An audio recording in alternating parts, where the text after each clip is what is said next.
اعوذ باللہ من الشیطان الرجیم بسم اللہ الرحمن الرحیم لقد کان لکم فی رسول اللہ اسوۃ حسنہ صدق اللہ مولانا العظیم وصدق رسولہ النبی الکریم الامین۔ چے چڑھوے چنا کر روشنائی تارے ذکر کریں دے تیرا ہو،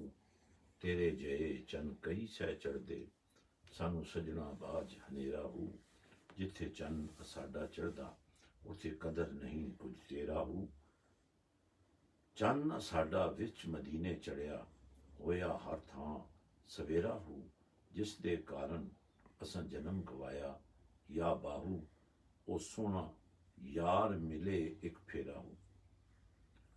بلغ العلا بکمالہ کشف الدجا بجمالہ حسنت جمیع خصالہ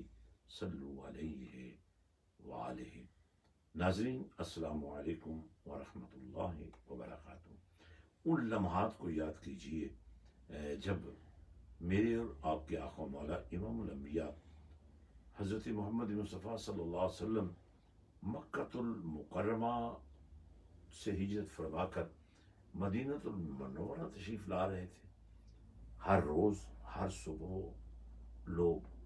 سڑکوں پر، چوراہوں پر، راستوں پر، درختوں پر، مکانوں کی چھتوں پر چڑھ جاتے، سارے دن اسی انتظار میں رہتے، اور پھر شام غروب ہوتی وہ واپس چلے جاتے، اور پھر یہ انتظار شروع ہو جاتا۔ اور اس انتظار میں ایک کیفیت تھی جو محبت کے سوا کچھ نہیں ہو سکتی، جو عشق سے کے سوا کچھ نہیں ہو سکتی۔ بنی نجار کی بچیاں تو اپنی جگہ پر، کون سا شخص تھا جو مدینے کا نبی کو خوش آمدید کہتے ہوئے یہ نہیں کہہ رہا تھا طالع البدر علینا من ثنیۃ الوداع وجبت شکر علینا ما دعا للہ داعی۔ حضرت جابر بن سمرہ رضی اللہ تعالیٰ عنہ ایک ایسی رات میں جب 14ویں کا چاند اپنے عروج پر تھا، نبی رحمت صلی اللہ علیہ وسلم کی زیارت کے لیے آپ کی بارگاہ میں حاضر ہوتے ہیں۔ اللہ کے پاک نبی صلی اللہ علیہ وسلم سرخ چادر اوڑے ایک ٹیلے پر جلوہ گر ہیں، پورا جسم چادر میں ڈھانپا ہوا ہے، چہرہ مصطفیٰ جلوے دکھا رہا ہے۔ صحابی رسول صلی اللہ علیہ وسلم کی نظر چہرہ مصطفیٰ پہ پڑی، اور پھر اس نے 14ویں کے چاند کو دیکھا، پھر کملی والے کو دیکھا۔ اس کشمکش میں آخر پر اس کی یہ کیفیت ہو گئی اور وہ کہنے پہ مجبور ہو گیا، چاند سے تشبیہ دینا یہ بھی کوئی انصاف ہے، چاند کے چہرے پہ چھائیاں مدنی کا چہرہ صاف ہے۔ اور 1400 سال بعد آج جو یہ پیغام آپ کو دیا جا رہا ہے، جس سہانی گھڑی چمکا طیبہ کا چاند، اس دل افروز ساعت پہ لاکھوں سلام۔ یہ چاند کی بات ہو رہی ہے، عارفوں کے بادشاہ بھی اسی چاند کی بات کرتے ہیں، اور خطاب کا انداز بالکل ہی مختلف ہے۔ وہ کہتے ہیں، چاند تیرے طلوع ہونے پر سب سے زیادہ خوشی تو ستاروں کو ہوتی ہے کہ تیری وجہ سے وہ بھی زیادہ روشن ہو جاتے ہیں، لیکن یہ چاند ایسا چاند ہے جو روز طلوع ہوتا ہے اور روز ہی غروب ہو جاتا ہے، اور کبھی کبھی تو ایسی کیفیت بھی پیدا ہو جاتی ہے کہ طلوع ہو کر بھی غروب ہی ہوتا ہے، لیکن جب ہم چہرہ مصطفیٰ کی بات کرتے ہیں تو حضرت سلطان باہو کی روح تڑپ جاتی ہے۔ چاند سے تشبیہ دینا، آپ فرماتے ہیں، کوئی کمال نہیں ہے، بلکہ سچ تو یہ ہے، جتھے چن ساڈا چڑھدا اتھے قدر نہیں کچھ تیرا ہو، چن ساڈا وچ مدینے چڑھیا ہویا ہر تھاں سویرا ہو۔ یہ چاند جب چڑھتا ہے تو کہیں روشنی ہوتی ہے، کہیں اندھیرا ہوتا ہے، اور جب یہ غروب ہو جاتا ہے تو اس کی چاندنی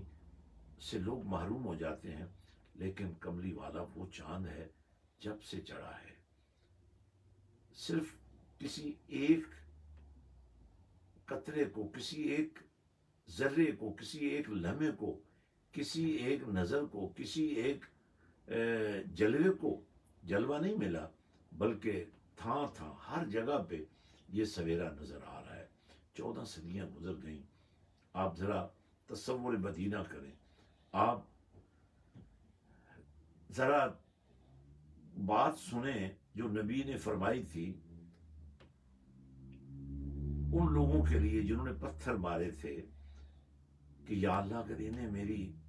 عظمت کا اندازہ نہیں ہے تو ان کی اولادوں کو یہ شرف دے دینا، اور پھر وہی اولادیں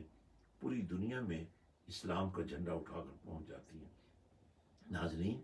یہ جو حضور نبی رحمت صلی اللہ علیہ وسلم کی شان کریمی ہے، اور اس شان کریمی کو جو قرآن نے بیان کیا ہے کہ نادانوں، تمہاری نظر میں فریب ہو سکتا ہے، تمہارے علم میں خامی ہو سکتی ہے، تمہارے شعور میں ڈیفالٹ ہو سکتا ہے، لیکن جس کملی والے کی سیرت کو خود پروردگار بیان کر رہا ہو، لقد کان لکم فی رسول اللہ اسوۃ حسنہ، اے نبی رحمت صلی اللہ علیہ وسلم کا کلمہ پڑھنے والوں، تمہارے لیے تو اللہ نے اسوہ حسنہ رکھ ہی کملی والے میں دیا ہے۔ فی رسول اللہ، یہاں صرف سیرت کی بات نہیں کی، ذات رسول کی بات کی، یہاں صورت کی بات کی، یہاں کردار کی بات کی، یہاں اخلاق کی بات کی۔ اگر اخلاق کو بھی دیکھنا ہو تو قرآن کیا کہتا ہے؟ وَإِنَّكَ لَعَلَىٰ خُلُقٍ عَظِيمٍ۔ یہ جھکی نگاہوں کو ذرا دیکھ لو، یہ ہلتے لبوں کو دیکھ لو، یہ اٹھے ہوئے ہاتھوں کو دیکھ لو، یہ اشارے دیکھ لو، نبی کی انگلیوں کے چشمے جاری ہو رہے ہیں۔ آج بھی وہ استن حنانہ اس جنت میں جلوہ گر ہے جس جنت کا تذکرہ نبی رحمت صلی اللہ علیہ وسلم نے فرمایا، لوگو یہ میرا گھر ہے، ہذا بیتی، یہ میرا حرم ہے، یہ میرا ممبر ہے، ہذا ممبری، ان کے درمیان میں جو کچھ ہے روضۃ من ریاض الجنہ ہے، اس جنت میں کبھی آیا کرو، اس جنت سے آ کر لذت لیا کرو، اس جنت سے آ کر خدا کا قرب پایا کرو۔ تو یہ جو جنت ہے یہ تو نبی کے قدموں کی برکت والی جنت ہے۔ ناظرین، آج فتنہ و فساد کے اس دور میں ہم نے امت کو وحدت کی دعوت دینی ہے۔ کس بنیاد پر؟ اللہ کو تو کسی نے دیکھا ہی نہیں ہے، اللہ تک تو کوئی پہنچا ہی نہیں ہے، جو بھی پہنچا ہے نبی تک پہنچا ہے، اور جب نبی تک پہنچ گیا تو نبی کو دیکھ کر ہی اسے اللہ کا جلوہ نظر آ گیا۔ یہ جو اللہ کی بارگاہ میں پہنچنے کے لیے نبی رحمت صلی اللہ علیہ وسلم کی بارگاہ تک پہنچنا، اور لیکن ایسے پہنچنا کہ چہرے پر نبی کی مسکراہٹوں کا رنگ سجا ہوا ہو، کردار میں رسول پاک صلی اللہ علیہ وسلم کی چمک موجود ہو، اخلاق میں نبی رحمت صلی اللہ علیہ وسلم کی خوشبو موجود ہو، اٹھنے میں، بیٹھنے میں، چلنے میں، پھرنے میں، سونے میں، جاگنے میں، ہر جگہ میں خالص اللہ کی محبت اور کملی والے کے پیار کا جلوہ ہو۔ ناظرین، آج میں یہ دعوت دیتے ہوئے فخر محسوس کر رہا ہوں کہ میرے اور آپ کے پاک نبی صلی اللہ علیہ وسلم نے یہ ارشاد فرمایا تھا نا کہ اگر میری ایک سنت کو بھی زندہ کرو گے فتنہ و فساد کے دور میں تو اللہ تمہارے لیے 100 شہیدوں کا مقام عطا فرمائے گا۔ تو آج ہم نے ایک سنت سیکھنی ہے، گھر آؤ تو مسکراتے ہوئے، سڑک پر چلو تو مسکراتے ہوئے، ماں باپ کی خدمت میں پہنچو تو مسکراتے ہوئے، بچوں کو تربیت مسکرا کر، مسجد میں آؤ